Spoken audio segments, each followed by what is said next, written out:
Welcome to the main event. I'm Daniel. And Aaron. Just Aaron.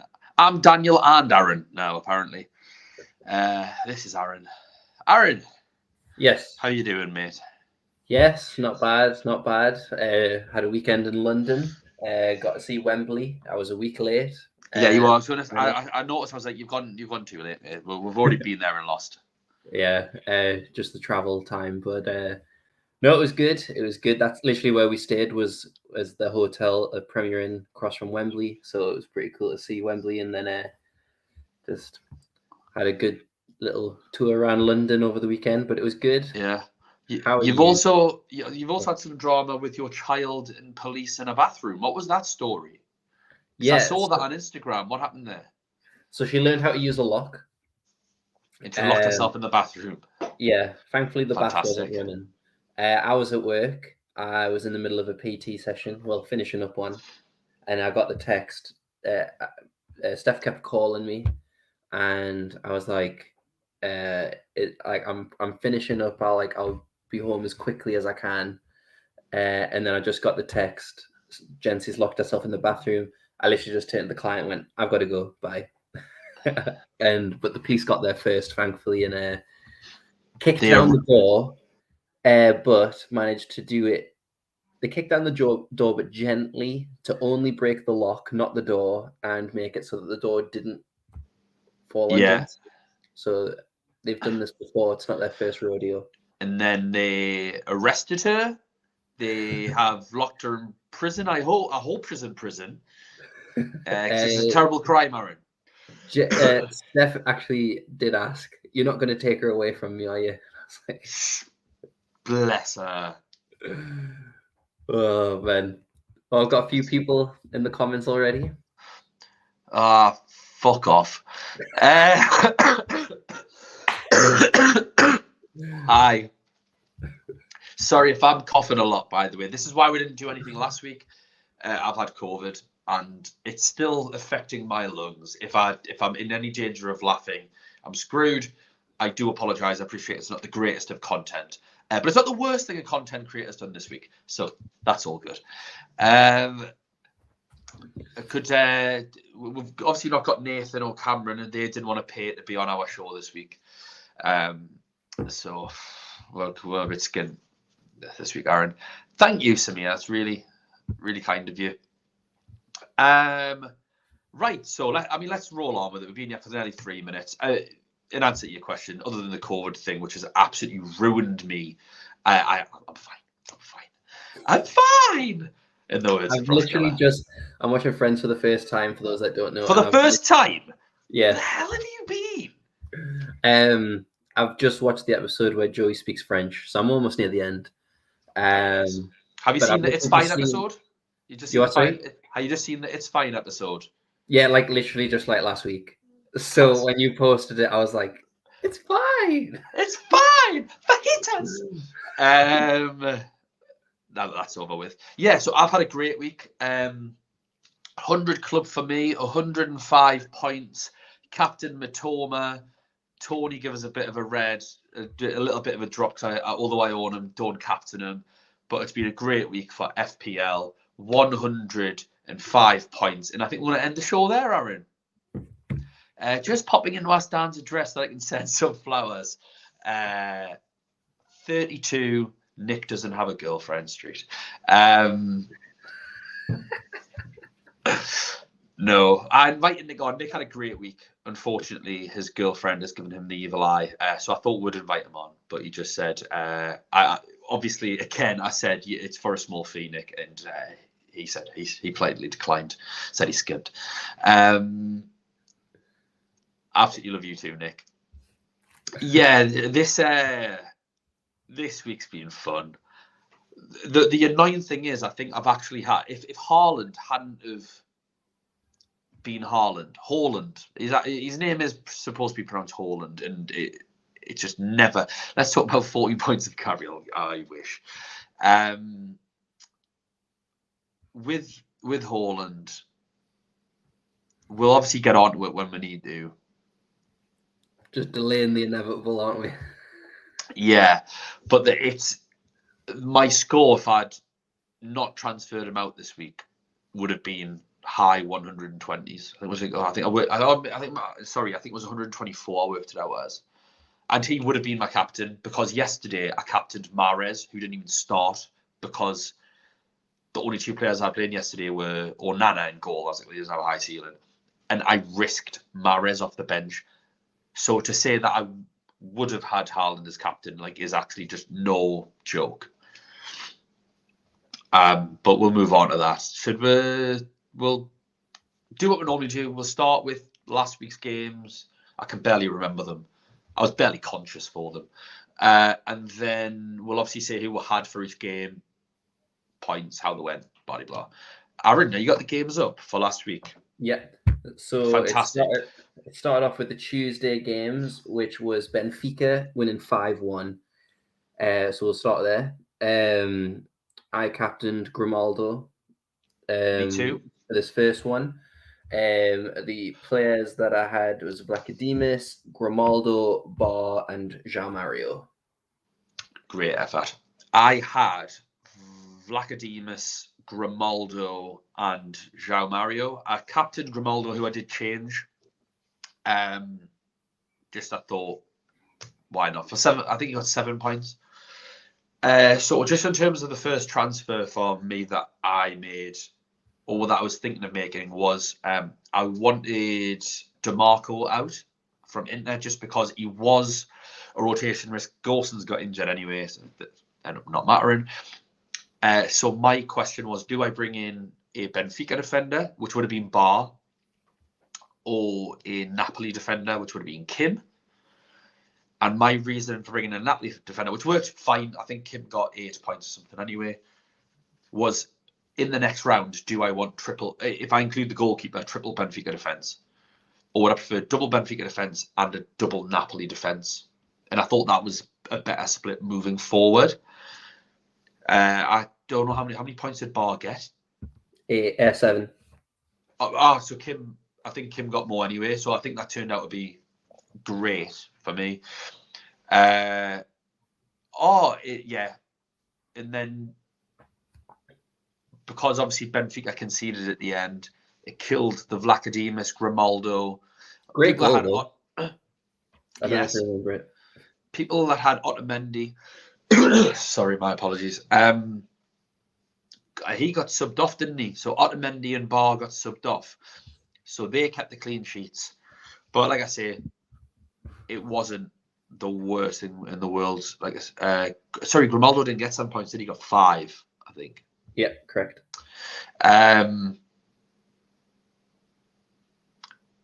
Vlachodimos was an easy substitute out. Did you watch that game? What was the other game? It was Dortmund-Chelsea, the other game, wasn't it? Yeah, I ended up watching the... no, this is the only day I didn't watch any matches. Just because that was the incident with the police. So... yeah. I was kind of just trying to help around the house a little bit more and not watch the football. So... yeah, I watched the Chelsea-Dortmund game. I didn't watch this one. Obviously, I've seen all the highlights. I think it was really annoying for people that had the triple up or the double up on.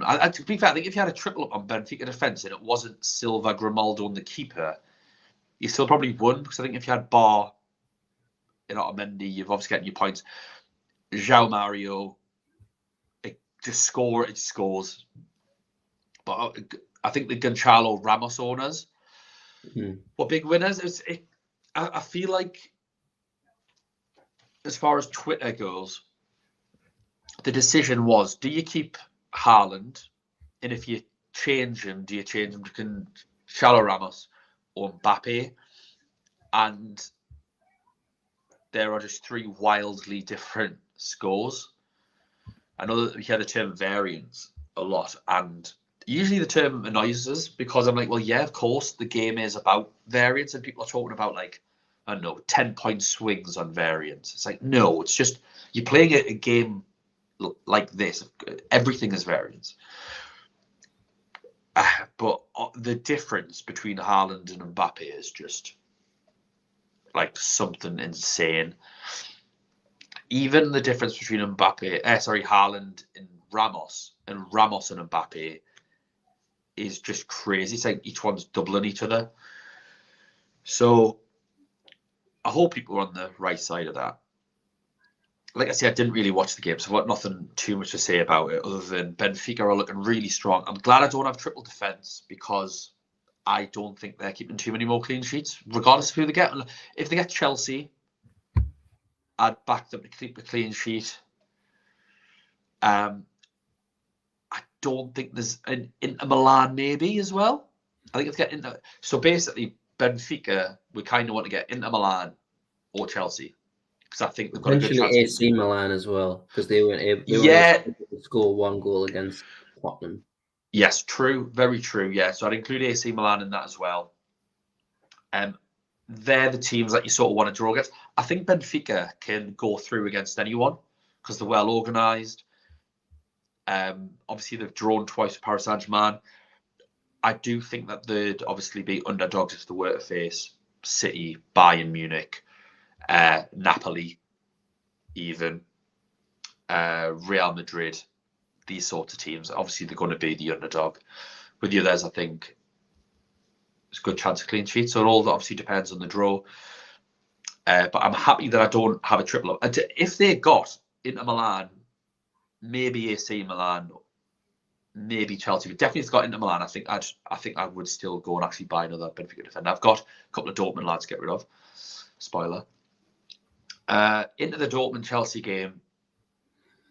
Outside of the first 15 minutes, which I thought Dortmund started really well, Chelsea just absolutely dominated that game of football. Yeah, Dortmund just didn't even turn up. Yeah, well, Julian Brandt got injured within 3 minutes or something stupid. 2-3 minutes. Hamstring, I think, went. And Gio Reyna came on, had absolutely no effect on the game. Bellingham was anonymous. I thought Schlotterbeck was still really good at the back. But beyond that, one of the issues is the goalkeeper. The backup goalkeeper we've seen from last season isn't very good. And Kobel is good. So with him not being there, I just think everything was a bit shaky from the get-go. No Adeyemi for the counter-attack with his pace. Not that he's a phenomenal player. And you could draw for their assets. You're out 5 in the next round, I believe. I think you're out 5, so double down. And I thought Chelsea were worthy winners. And I think over the course of the 2 legs, I think they deserve to go through anyway, because in that first game, I thought they were hard. Like, it was very even, that first game, because the first half, the Dortmund were better, although Chelsea probably had the better chances. Second half, it was all Chelsea. And again, outside of the first 15 minutes, I thought Chelsea dominated. Got a bit lucky with a penalty, obviously, for encroachment. Everyone thought it was the goalkeeper, and I just think that's impossible. But it was obviously the guy kicking the ball away. Do you think Chelsea prioritised UCL over Premier League? I don't think elite sports teams can prioritise. I think it's all about momentum when it comes to these sorts of teams and how crucial confidence can be. Trying to pick your best team. I think they just have to go in to every game trying to win. You can't just finish 10th and what if it, like they can't expect to win the Champions League with that team. They can't expect to win the Champions League against Real Madrid or Man City or Bayern Munich. I'd say at the minute they'd be underdogs against Napoli. Yeah, I think with Chelsea, the biggest priority for the manager, first of all, is to show that he's the right person for the job. Obviously, they showed a bit of patience with him to get adapted, and I mean, I still think he'll do well. I want Potter to do well, but not Chelsea. I think we said that on an earlier podcast. But then I think the players as well, showing how kind of trigger happy that the owner is on just buying loads of players. I think some of the players are playing for future teams or potentially trying to keep their place within the team. Similar to, I think, some of the players at Newcastle at the moment, where some of the players who were there before have upped their performances, not just due to Eddie Howe, but due to the fact that they don't want to get shipped. And so I think Chelsea are in a similar situation in which some of their players are kind of wanting to stick around for the project, but I do think they just need to take every single game and just try and win it for their own sake and for their own jobs. I don't think they can kind of. I think Cherry pick. I think they've written off the season. Obviously, if it comes down to, Reece James is only half fit, should he play this Premier League match, knowing that we've got a Champions League on Tuesday? In them instances, it would look like he would probably prioritise Champions League because you would want Reece James in your right wing back over other players. But I think as a whole and as a team, I think they're just going to try and just get a little bit of momentum, finish the season strong, and try and keep their jobs. Yes, don't disagree with that at all. And I think Graham Potter is still an excellent appointment. He needs time. He needs a transfer window where he where and the thing, one thing obviously I've seen, like I saw Jamie Redknapp saying, "Oh, I think if he lost against Leeds, he'd lose his job." There's like no real evidence. Obviously, the sack Tuchel, but that is because of a lot of different reasons, and he wasn't their manager. But these owners aren't Abramovich. We have absolutely nothing to go off how trigger happy they are with sacking people, but also they're going to all this effort to steal every single member of Brighton's backroom staff. And obviously they have their ex-manager. So I can see them having a project, and I just think he's going to be fine. I think they're going to give him at least a full season, a full pre-season. And if after 10 games it's dire next season, then yeah, they might let him go. But he's getting the full season. What's the new manager going to do with the season anyway? Like at this stage, I mean, maybe win the Champions League, maybe, but I still don't think the team's good enough to win the Champions League, regardless. So, yeah. Did you have any players from this game? No, actually, yes, Guerrero and Bellingham.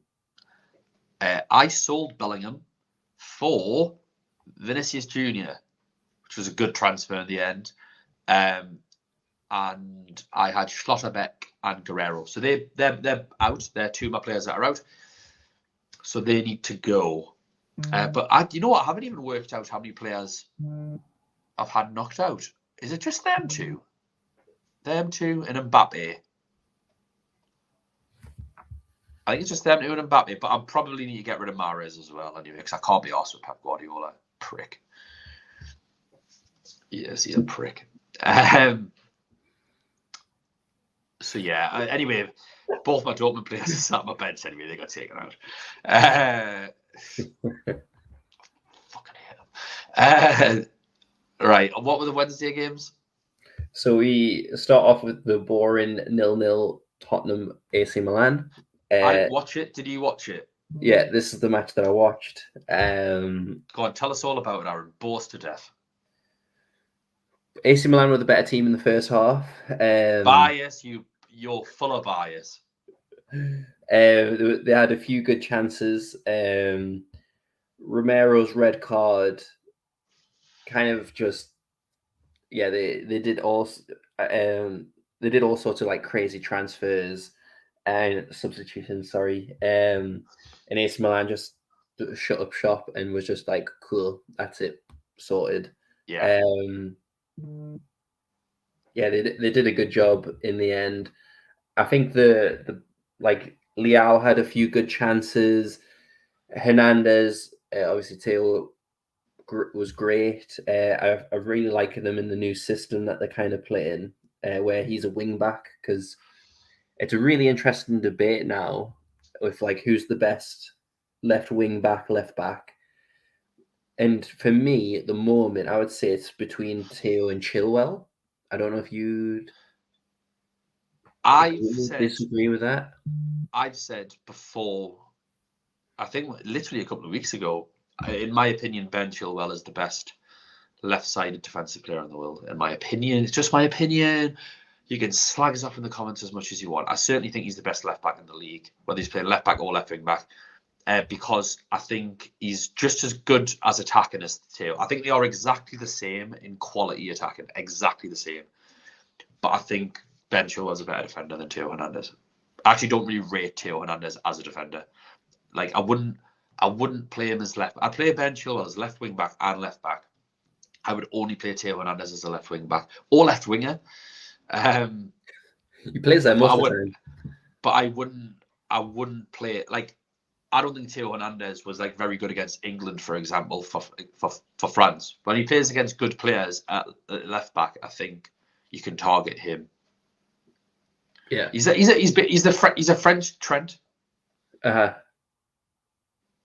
mean, I wouldn't go that. I think he's better defensively than that. But I agree. I just meant he's that kind of player. But yeah, I think I'm just trying to trigger Nick. It's a shame he's not watching anymore. I know. Where's he gone? Where you gone, Nick? You Judas. Your fake girlfriend calling you away. Oh, here we go. Imagine Chelsea versus AC Milan. Battle of the left backs. I'd want one of them to play right side. To be fair, we've already had Rhys James versus. We've had Chelsea versus AC Milan in the groups, didn't we? I don't think it was. Yeah, it's true. We did. But I mean, AC Milan were like decimated. Weren't they? Like 13 or 14 players out for each game. So yeah, I suppose it'd be better if we were full strength. I think full strength.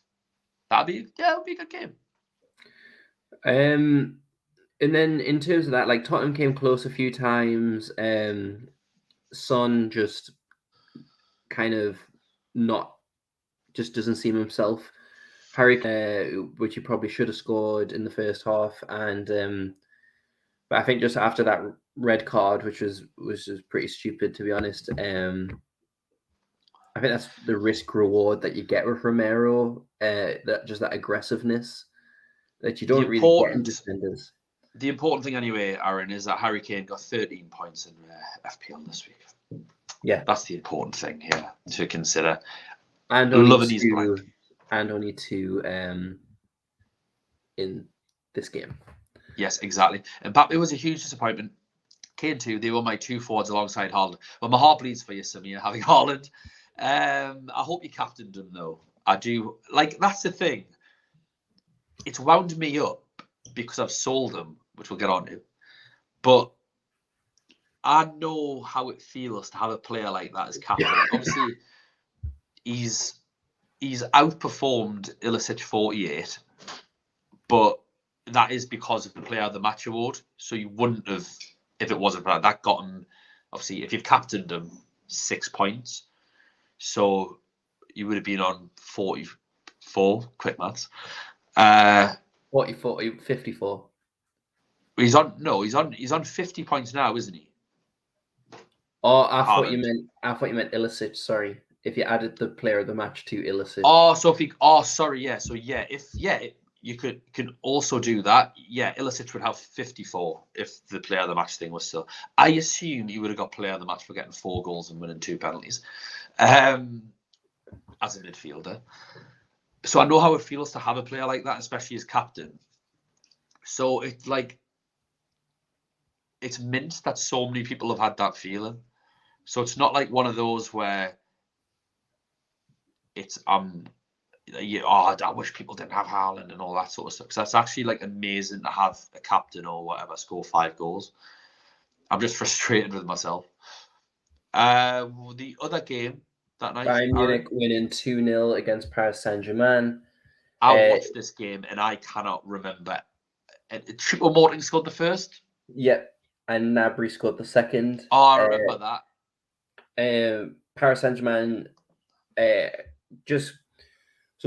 we were driving down to London at this point, so it was near the end of the second half, and so when we turned on like the commentary, I kind of caught the end of this match because I think there was a slight delay in one of the games, so we were one of them was further ahead than the other, But just from the commentators, they were saying that Paris Saint-Germain just didn't turn up. They didn't look dangerous. Bayern Munich were Bayern Munich just like defensively didn't have to really work that hard. That's just what I heard. I don't know if you can confirm that or. Yes, basically, PSG were dog shit from start to finish. There were, I think Sommer might have made a save at some point. Or they had one cleared off the line. Yeah, because didn't Sommer go rogue? Yes, it wasn't fully rogue, but it was a bit rogue, and then. Someone described it as pro clubs. Maybe. And De Ligt cleared it off the line. I'm being harsh. Paris Saint-Germain had a 10-15 minute period, actually, it's coming back to me, where they looked quite good, looked like they were building a bit of a momentum, but the struggle to get Mbappe and Messi into the game at all. And obviously, as their two most dangerous players, you need them to be doing something. It looked like the opening game plan was get the ball wide to Mbappe and he's going to attack and just try and cause havoc on the counter. But after about 15 minutes, Bayern Munich then just started to control the game. So yeah, actually for the first 10-15 minutes, actually, Paris Saint-Germain. It wasn't even the first 5 or 10, it was like after about 10 minutes, they had a 10-minute period where they looked a better team and Bayern Munich got away with one. But for the rest of the game, like for the second half in particular, I cannot remember Paris Saint-Germain having a shot. Yeah, I heard that Sergio Ramos came the closest near the end, but from a header. Team had a goal disallowed as well. Yes, rightfully so. Yeah, but it just showed that it could have been a lot worse for Paris Saint-Germain. Yeah. I think Bayern Munich are definitely a team that nobody wants at any point in the competition. If they can avoid them on the way to the final, I think a team would be very happy. Yeah. If it came down to Bayern Munich versus Napoli, who do you think would win? That's a great question. That is a great question. Bayern Munich. Because I would say Bayern Munich. I think it's quite tough. That is tough. I think we've said it a lot of the time, and it's why like Real Madrid have just done what they've done tonight and what they have done in the past is midfield is the battle. I think when it comes to elite football, we'll look at the best ever Champions League teams. You're looking at that Barcelona team with Busquets, Xavi, and Iniesta. Like less so Messi. When you come up against the big boys, how they dominated. That Bayern Munich team that dismantled one of those Barcelona teams with like Neymar and Suarez and all that lot. Because that Schweinsteiger, I can't remember his name, the Spanish guy. Can't remember his name. It'll come to me. Martinez, I think it's called Martinez. Like sitting in there, just like destroying everyone. Real Madrid's midfields over the years with Isco, Kroos, Modric, and Casemiro all knocking it around. I think Bayern Munich's midfield, particularly of Muller and then having Goretzka and Kimmich, I think they'd be too much for Zielinski and I've forgotten.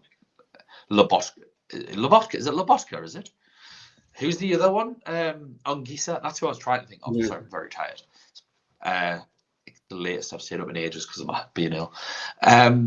Yeah, like with Anguissa, as great as they are, also Napoli do struggle against like the bigger teams. Like I'm sure they recently got beat off Milan and Lazio.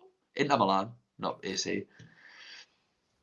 I mean, they definitely got beat by Lazio. They didn't. Inter Milan. I thought they got beat 1-0 off Inter Milan in January or something. Oh, January, February. Either way, I mean, I can have I have a look at the moment.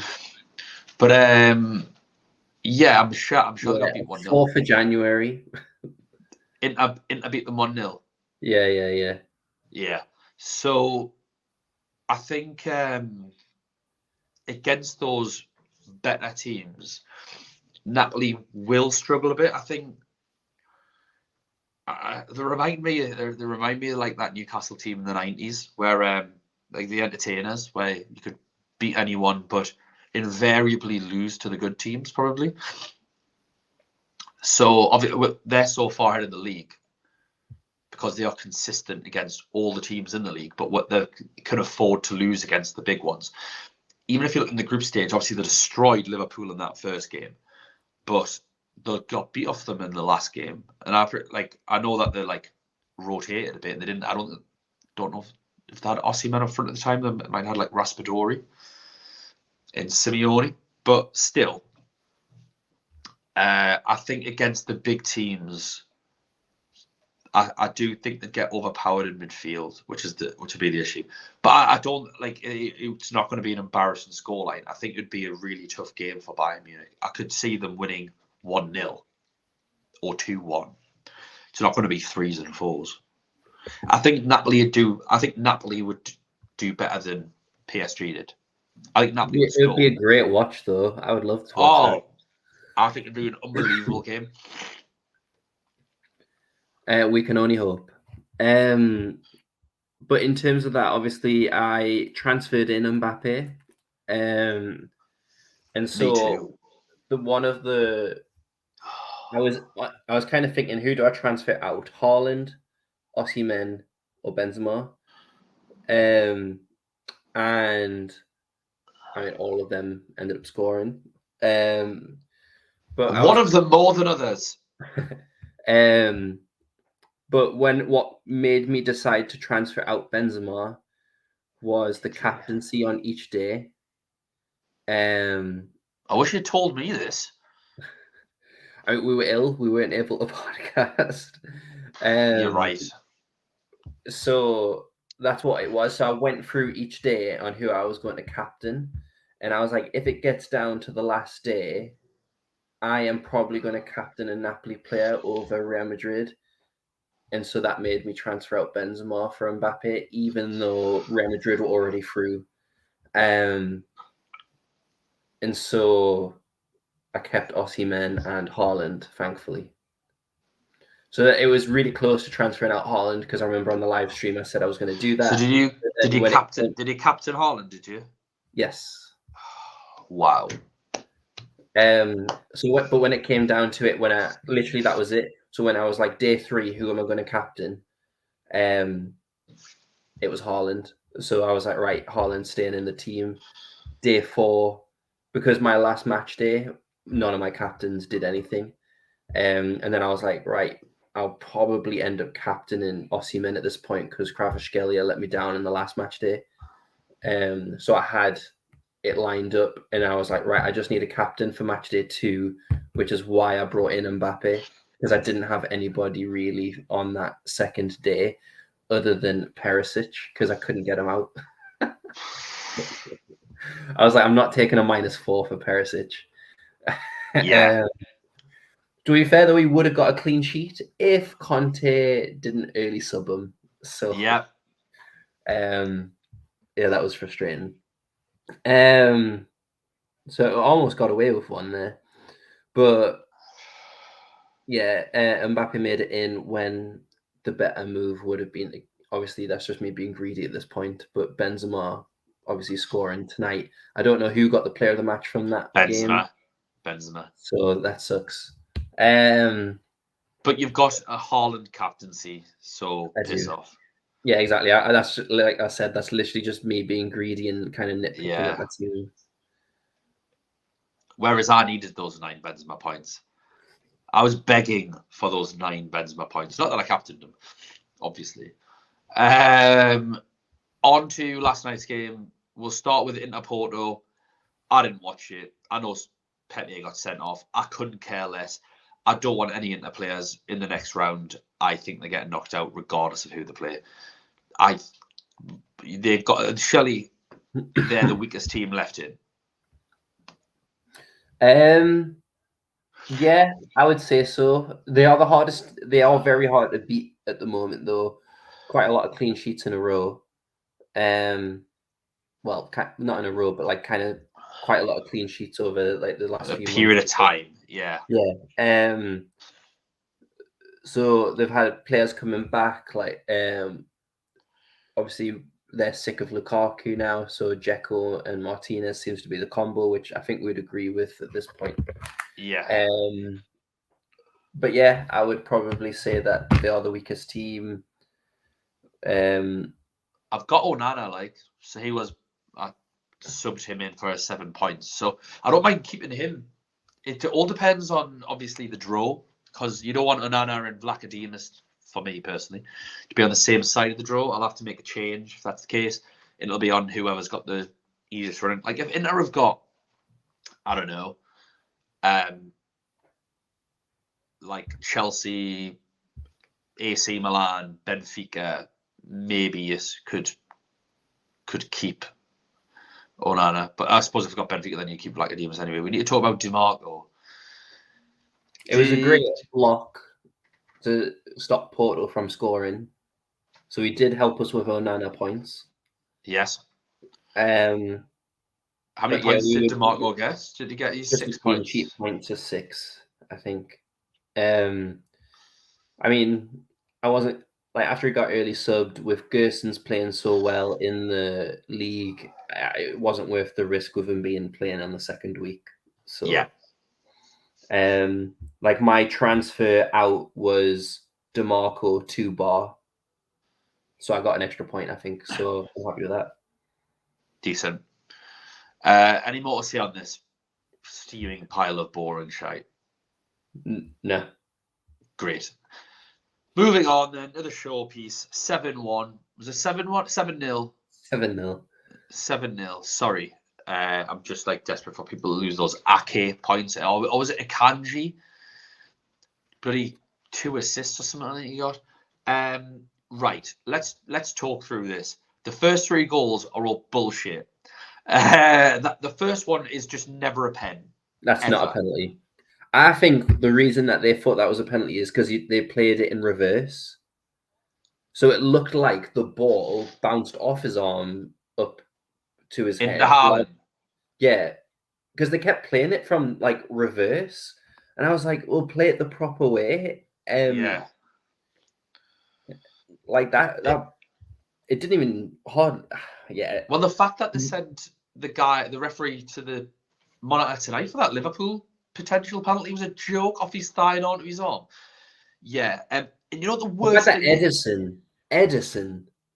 The amount of times Edison gets away with them kind of challenges is ridiculous. Yeah. He's got away with the 2 against us over a few games. Yeah. He does it all the time. How? Yeah. It's I think that's the thing. Mind you, Pope got away with one, but still. Nah. Well, that's a different conversation. I firmly disagree with that being a pen. I also don't think it was a pen to us the other way when they handballed it, which they did. I don't think that was a pen. And I don't think it was a pen when Shaw got 2 hands in the back. So, I'm not just being biased. With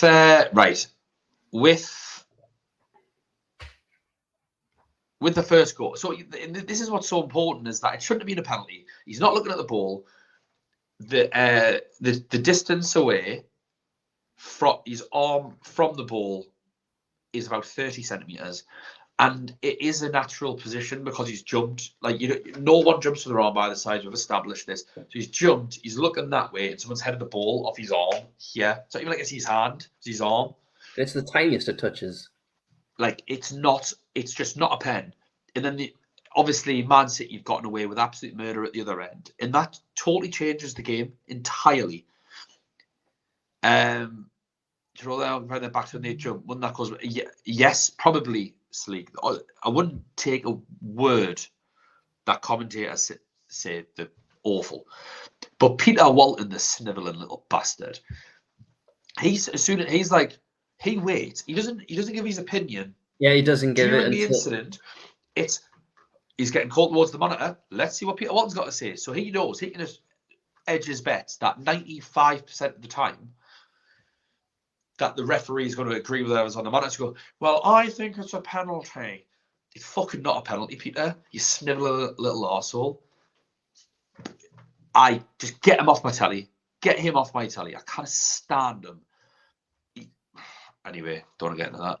Secondly, the second goal, Kevin De Bruyne smashes an absolute worldie off the underside of the bar. You have to say it's unbelievable position and play, following in. He does everything right that a striker should do, and he 100% deserves that goal. Does it make me, as a non-owner, think it's absolute bullshit? It's at inches. I know that loads of people brought in De Bruyne, but I'd rather he scored. Less heartache. Then the third goal is utter horseshit. Diaz heads the ball off the inside of the post. It then deflects off the goalkeeper to roll across the line and not go in. And then the defender clears it off the line onto Haaland's shin. And it bounces in.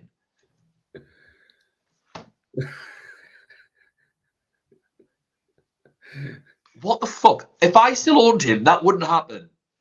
That wouldn't happen if I owned him. You all have me to thank.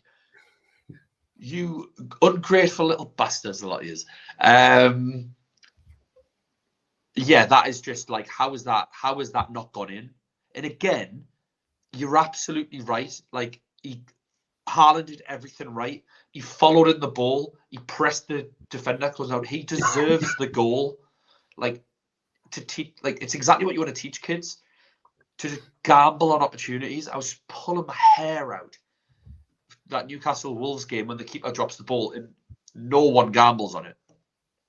103 points FPL, well done. 127 points UCL, unbelievable, Matty. Well done, mate. That's got loads of records being brought, like in terms of people's personal scores and stuff off that Haaland haul. Well done.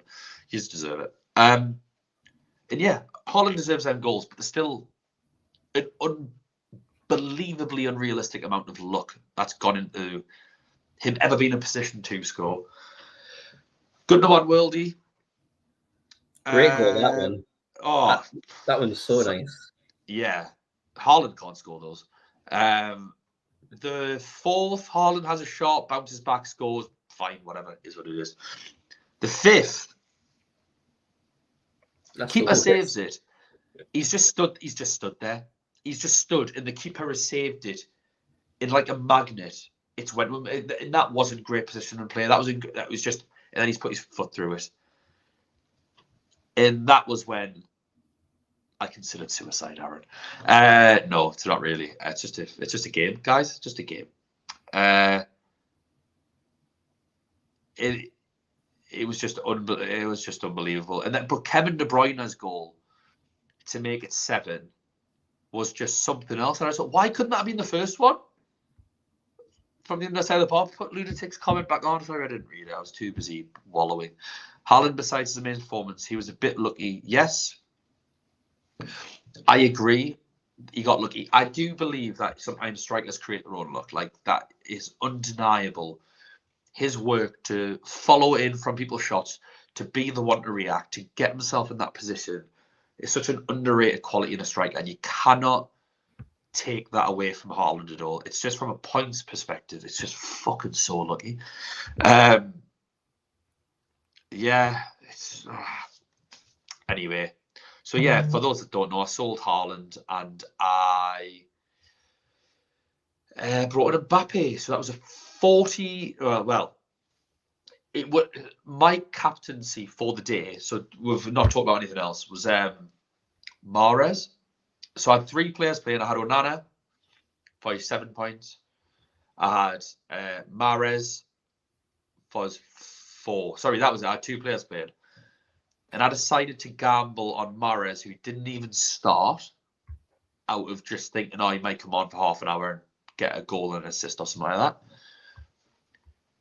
So yeah, if I hadn't have sold Haaland for Mbappe, then I had no other captaincy choice. He'd have to, because Mahrez not starting, he was just had to be my captain. So yeah, Who was your Benfica captain? Grimaldo So you would for have 5. still, yeah. So As I say, you switched your captain to Mahrez, so you still would have been in that position. So my captains were Grimaldo, Mbappe, Mahrez, and we will find out who my 4th captain was. Yeah. Anyway, did you have anyone other than Haaland? Yeah, one of my transfers. I forgot who I got rid of now, but I had quite a lot of money left over. So I did Musiala to De Bruyne. Oh my God, you spawny little prick, Aaron. How many points did Kevin De Bruyne get? 11. Yeah, of course he did. I'm very happy for you. Thanks. I am actually very happy for you, Aaron. If anything, I'm so happy for you that I wish that he'd scored instead of Haaland for the second. I still would have wished that. I still would have wished that because De Bruyne is owned by 20% compared to Haaland's 59%. Oh. At least I know that one of those people that are part of the 59% benched Haaland and didn't put him in. Looking at you, Nathan. That must sting. That must sting. On to tonight's games. We've got a few more comments. Oh, go for it. Go for the comments. Wow, Haaland, captain plus KDB. What a combo.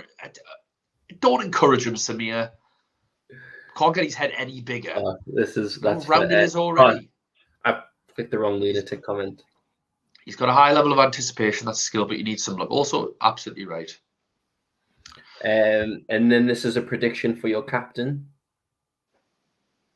Lumi, you just know me so well, don't you?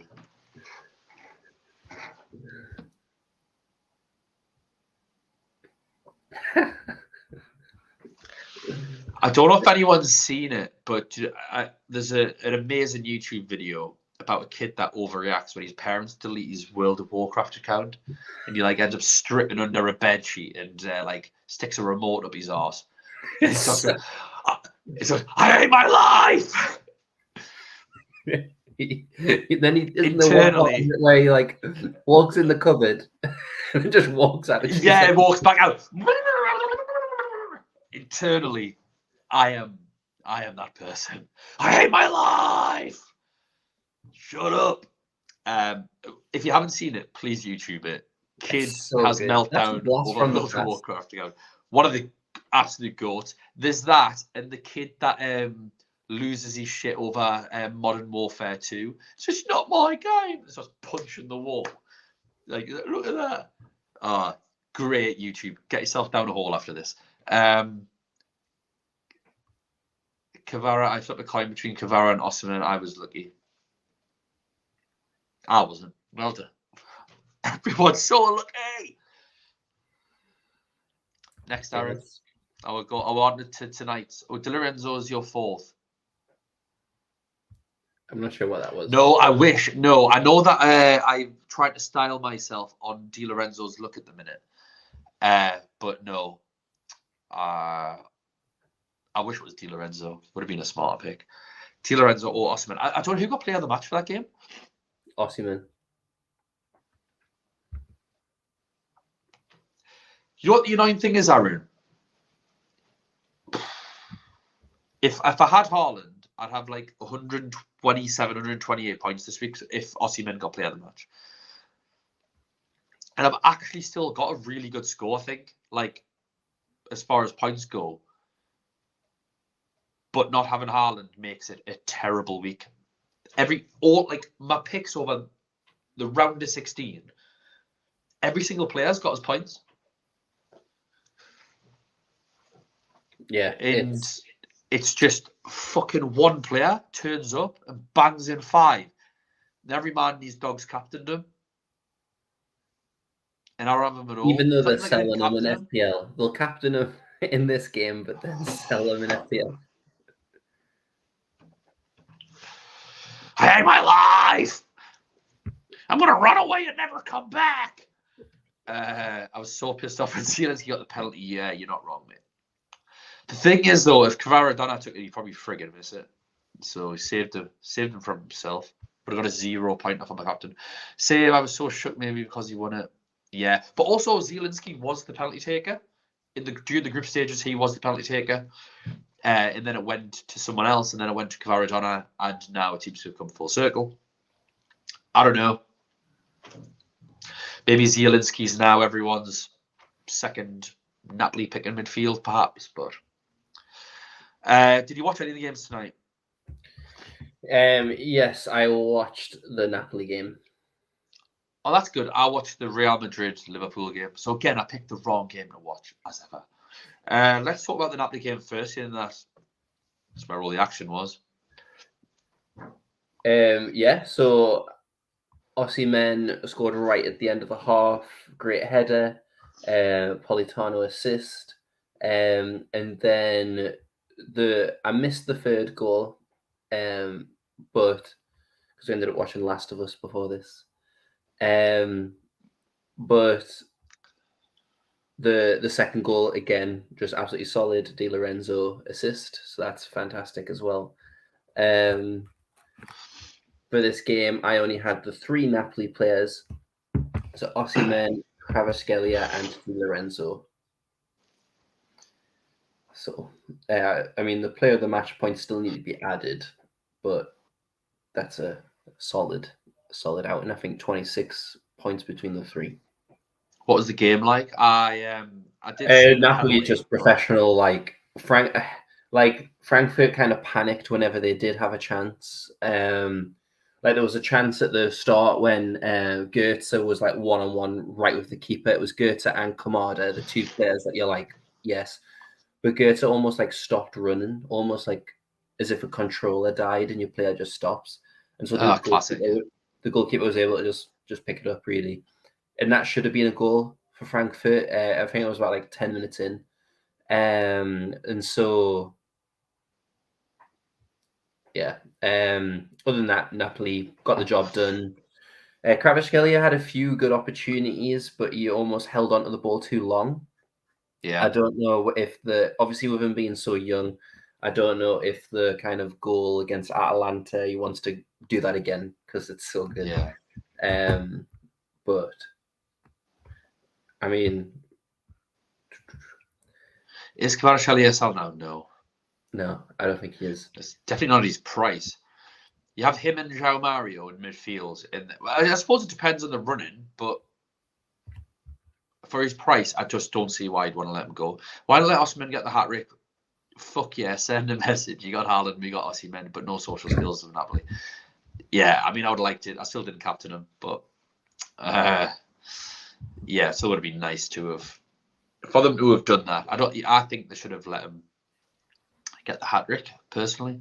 They don't have like the match that they have on the weekend, just reminding myself of it, like it's not until next week against Milan, which is difficult. So the only problem with Napoli is that they'll refuse to rotate, because the one time that they did, they got knocked out of the cup by a second division team.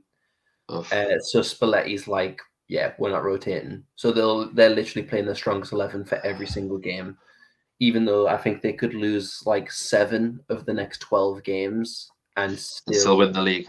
Yeah. And they'll just want to get it 1-1. But like, I'm sure things like Osimhen, they could play a Raspadori. Raspadori's a good player. And Simeone's got off the bench, isn't he? League. Yeah, he's got a good record in the Champions League. So, yeah, I think they could make some changes. For me, I had Di Lorenzo, Kim, Kvaratskhelia, who I captained, and Victor Osimhen. I can't believe I captained Kvaratskhelia all day. I was on Benzema all day.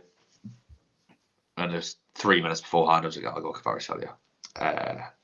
because I was worried that Benzema had come off early, which obviously he did, but only because he got injured celebrating. For that Real Madrid-Liverpool game, I missed the first half. I've been busy.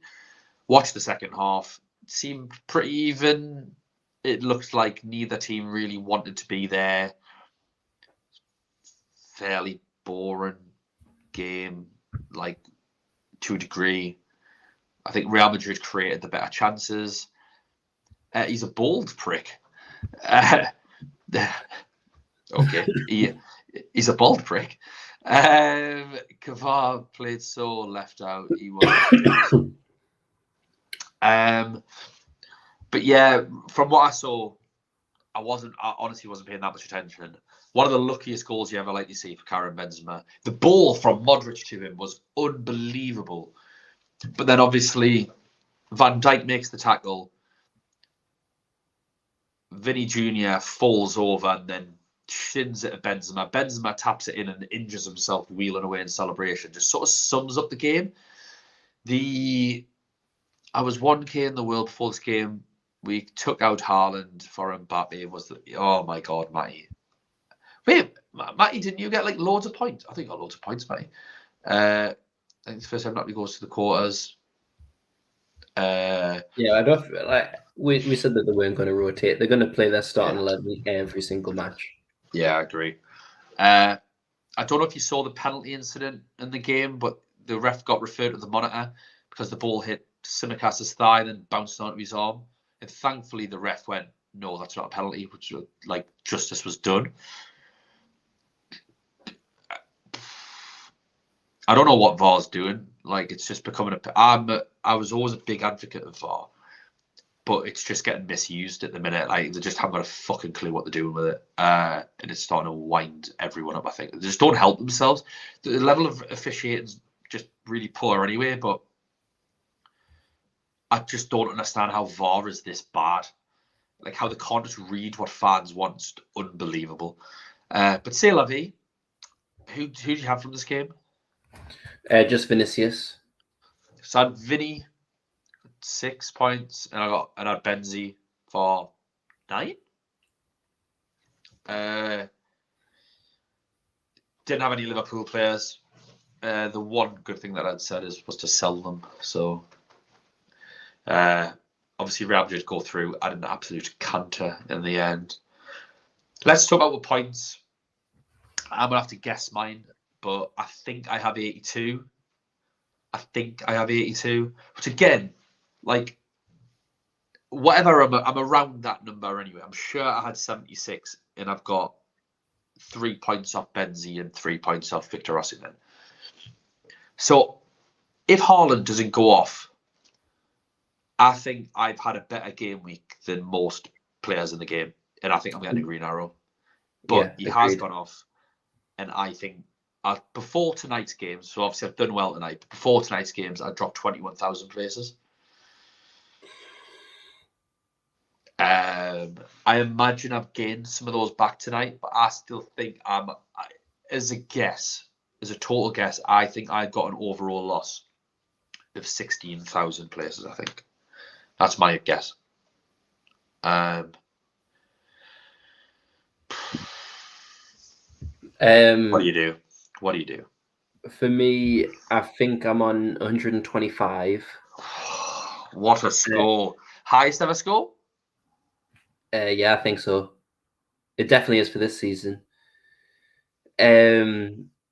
So Onana 7, Di Lorenzo 10, Bar 7, Grimaldo 5, Vinicius Junior 6, De Bruyne 11, Mario 11, Kvaratskhelia 3, Mbappe 2, Osimhen 10, Haaland 50.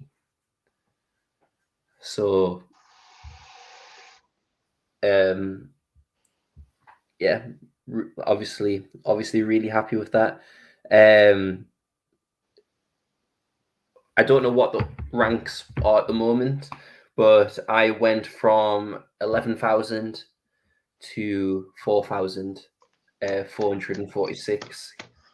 Well done, mate.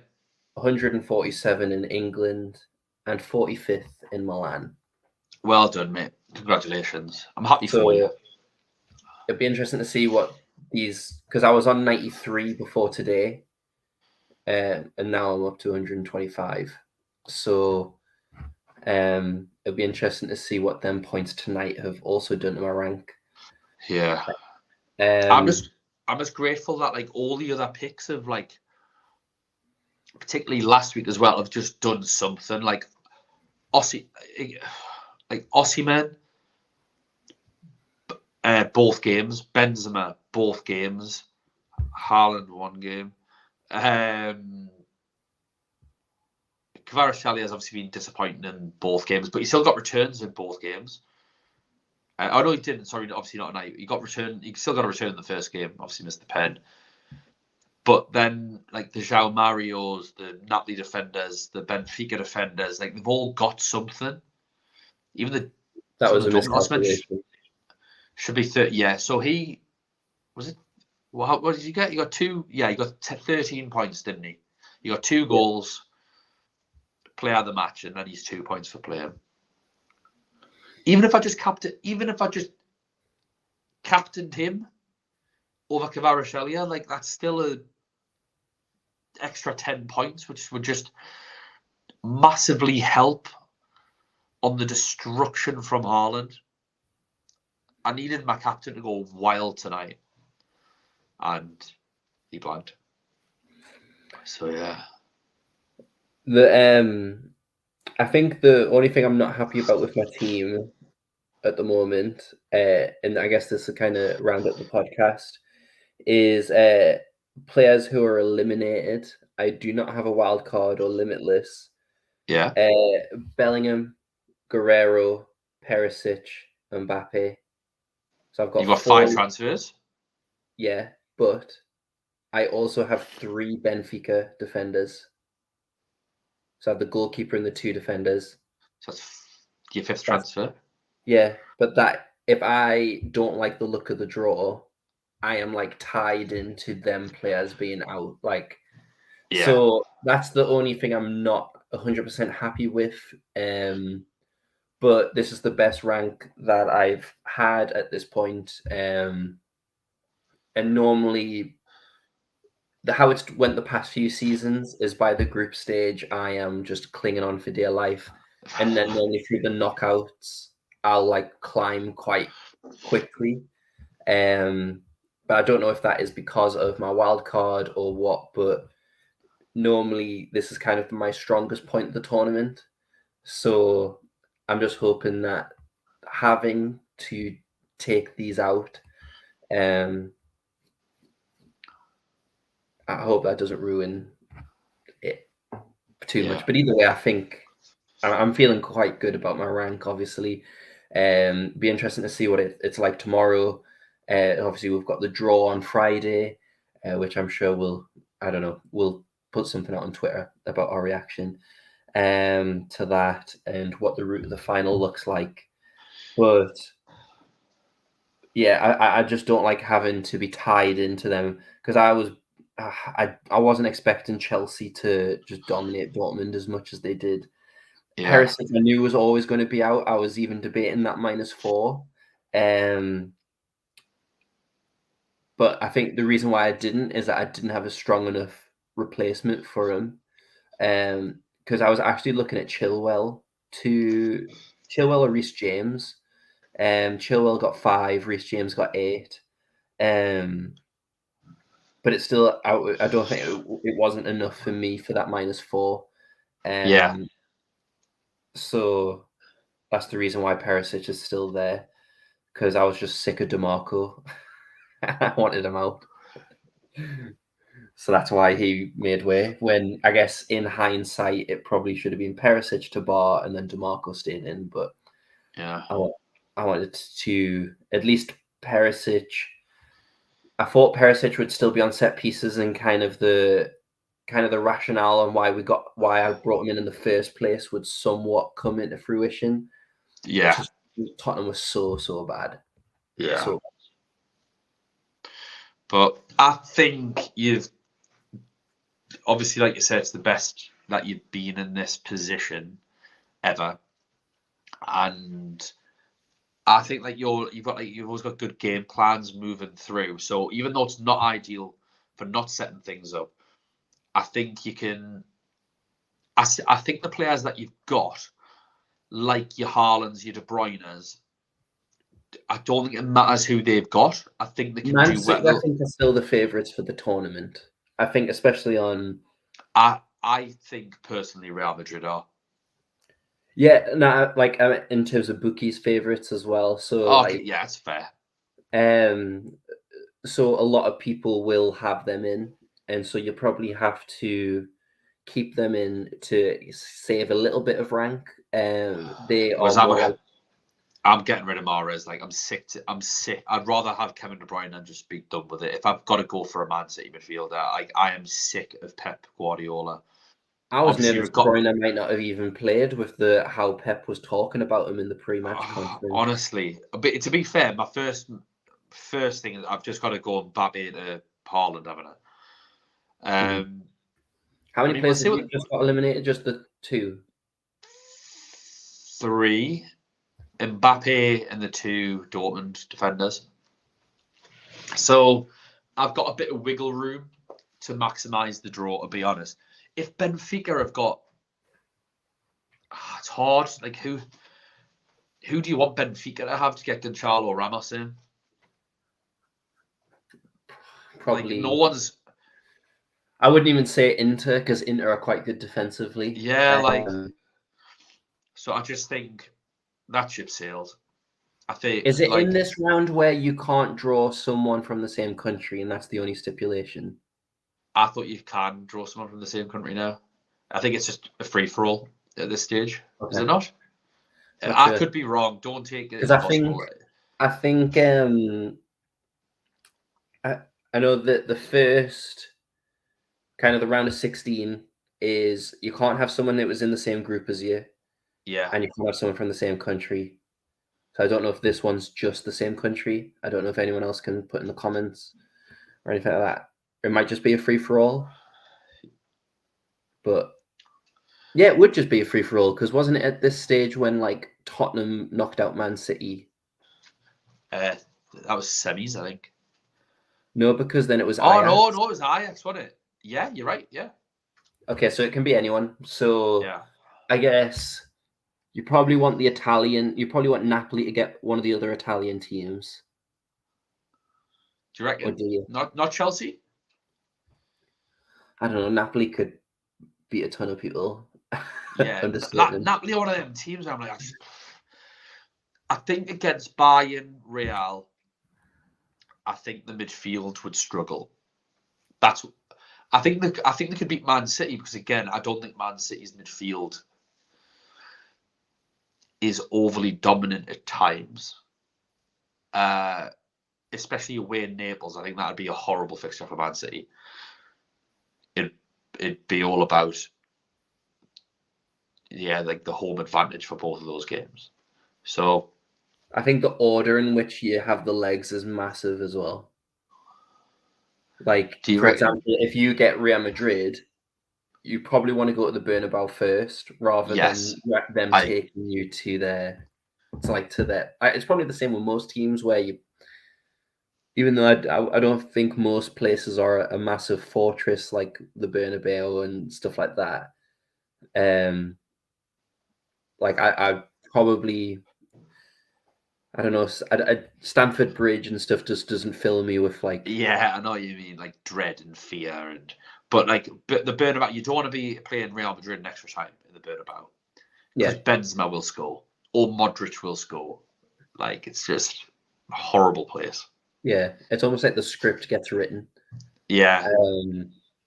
It would be interesting though to see Man City versus Real Madrid, because a few seasons ago that was the quarterfinal, wasn't it?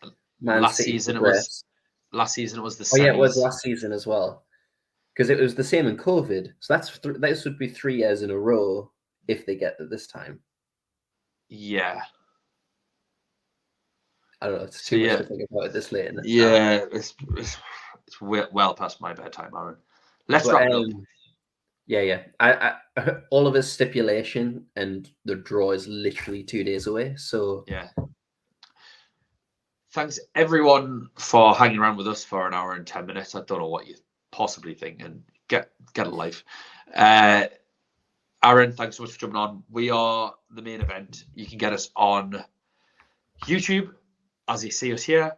But for our previews, obviously, we are also available on Spotify, Apple Podcasts, Google Podcasts, Anchor, all those good places. We are on Twitter at UCL Fantasy Pod. So please, I mean, I wouldn't follow me, actually. I just wouldn't do it. We got 5 new followers. I don't know why. One of them was James from Planet FPL. So nearly creamed my knickers when I saw that. Thanks for that, James. And the other one was a verified Haaland account. Laughing at me.